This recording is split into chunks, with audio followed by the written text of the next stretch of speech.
Welcome to Idre Fjäll Ski Resort here in Sweden. I'm gonna go over the race preview we're gonna do for our 20K race. For biathlon, it's a 4-stage shooting race, so we're gonna do 5 laps of a 4K. We're gonna go ski around the course in a second, but first, the first thing I do whenever I do a course preview is I look at the start and finish. This is the most important because when you come up to the start, you wanna know exactly where you're going. Right there is where you're gonna get your timing chip. Right behind me is the start pen. You're gonna line up. They have starters helping you out. Right behind us, in our case is important, is a bunch of rifle racks. That's where you can stage as you get ready and strip down to your bib. You wanna identify where you're gonna enter if you have equipment control, if you get your skis or rifle checked. You wanna check out the finish too, where you're gonna finish, how you're gonna get back to your clothes after the race when you're really cold and sweaty.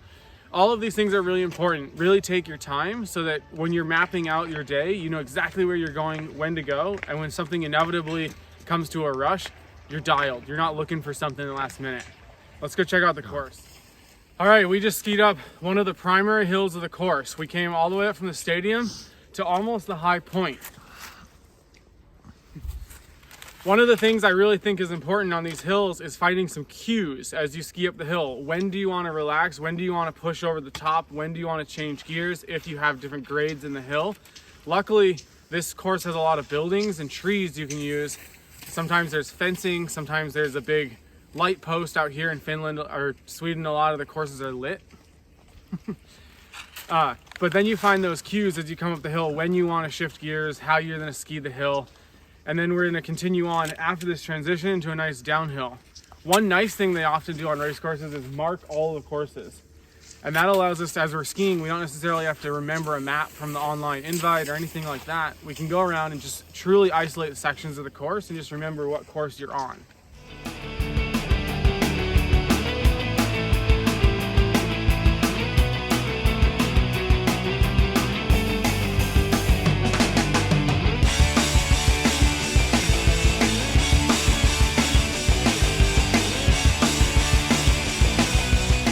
We just skied a great big downhill into a full 180-degree turn. Downhill turns are pretty technical, especially when the course can break up, become kind of sandy, sugary. So choosing your line and seeing where it breaks down throughout more skiers skiing the course is really important. I chose to go wide because it's fresh corduroy, and then you're not squabbling around as your legs get tired in nice deep sugar. So you can just experiment, ski it a few times, see what works for you.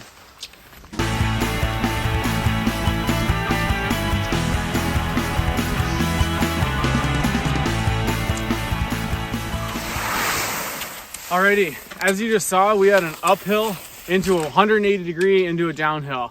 Transitions are huge on race courses. It's an area where you can lose or gain a ton. I've personally worked on this a lot in the last year, noticing I'll ski with someone on the uphill, and yet somehow they gap me by the time we get to the downhill on a turn. So identifying those areas of transition around the race course is really important. Practice them a few times, identify those lines, practice switching techniques, see if skiing big or small or increasing tempo, all those variations, but just really knowing the course and how you can ski to your strengths through the transitions. All right, we're a little less than a kilometer from the finish now, and I really like noting on multi-lap courses where those marks come, because you might ski the beginning laps different than the middle or the end lap. But in particular, if you're gonna finish a race, you wanna know when you can really leave everything out there. You're not worried about pacing anymore. You're not worried about having to come in our case, for a shooting bout. And this last hill here is a great hill where you can really turn on your afterburners. Start V1, and then you come into V2. It flattens out. We're gonna go over a bridge into the finish stretch.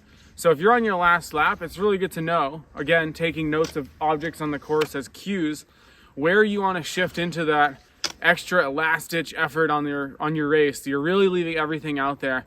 And in this case, this is great for me. I'm a hill climber, but you want to know what's good for you. Maybe you want to wait till the flat, or maybe you want to wait to the downhill and really coast into the uphill, knowing that you're really good at the downhill.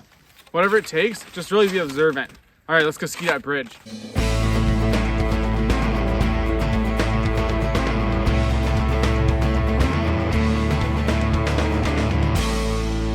All right, that was the race course.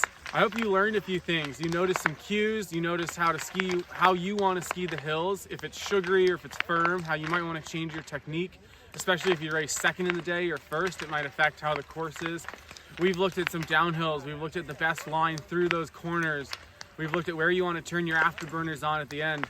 All of this really good stuff before the race. We're out here, we're racing tomorrow. We've been here all week kind of observing, seeing how the course is changing over the day, each day. I hope you learned a few things. I hope you have some great races coming up as the season starts. See you on the trails.